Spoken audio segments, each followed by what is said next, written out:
Um, well, and you said, well, your dad gave you your first electric guitar. Do you still recall your first riff that you could No. play? Favorite riff then? The first song I ever learned how to play? Yeah, maybe, yeah. Or riff The or song? very first song I learned how to play was, I remember I learned 3 songs in 1 week. I learned Back in Black by AC/DC. I learned Mississippi Queen by Mountain. And then I learned Immigrant Song by Led Zeppelin. I played them horribly back then, but those are the first 3 songs that I learned. But I think those 3 bands, well, you can say they fit nicely into your sound. Yeah, I mean, and what's cool, man, is like everybody in the band has their own influences. I mean, we're all cut from the same cloth, but we all have our own separate influences of what styles of music we really, really like. I mean, with my grandfather building me my first guitar, he's really into gospel and bluegrass music. And I love all that stuff, but I also love super heavy metal too, man. So, I mean, you've got this whole spectrum of from bluegrass to Motown to metal, you know, and everything in between that we all listen to. And each person has their own favorite little niche and their own little section of music that they really delve into. But we all four like the same basic stuff. Which is? Which is like obviously your Led Zeppelin, your Cream, your Thin Lizzy, Aerosmith, Trapeze, Humble Pie, all that stuff, man. All the classic rock bands of the 60s and 70s. Well, what is the best description you've read about your music?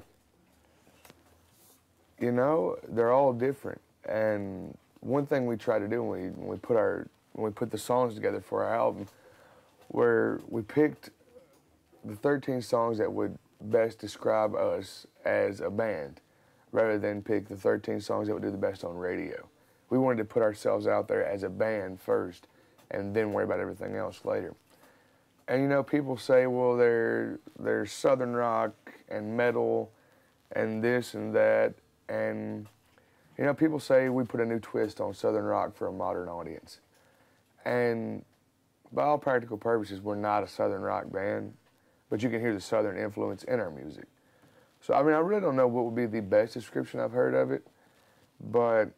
What do you say to people when they ask you, well, what band are you in and what do you play? Yeah, I just, you know, when people ask us about the band and what it sounds like, I guess I tell them that you have to hear it, because it's kind of hard to describe. Because, yeah, it's got the classic rock sound of Zeppelin and Black Sabbath and Lynyrd Skynyrd. And then it's also got the modern sounds of, you know, all the bands that are out today, like, or even bands of, you know, the early 90s and late 80s, like Metallica and Alice in Chains, Soundgarden, all that stuff. But it's kind of like one big melting pot of all that stuff put together. It's not, you really can't pinpoint any song to anything. Okay. Well, it's one nice story that I read somewhere. I don't know if it's true. On school, when you were sent out, you ended up jamming with your school principal. Yeah. What songs did you jam with? I don't even remember what songs it was. All I know is when I was in high school, I stayed in trouble a lot. How come? For just not going to class on time, sitting in the hallway. I would walk out of class smoking a cigarette, you know, whatever, like go in the bathroom and get caught smoking, or just say something that I shouldn't have to somebody in school. But, you know, I just, like, minor stuff, but I did it constantly. And one day I just went in the office, and I noticed a guitar sitting in there. I just picked it up and started playing it. And the principal comes in and he goes, "What the hell are you doing? You're in my office, you're in trouble. Why are you playing my guitar?" And I was just like, "It sounds really good, man. And, you know, check out this chord I'm playing. You know, isn't it cool?" And he was like, "Well, yeah, that is a cool chord, but you're in trouble." And I was like, "Yeah, but just listen how it rings and stuff."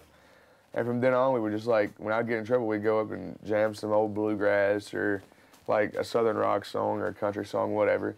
Anything I could do to get out of trouble, basically.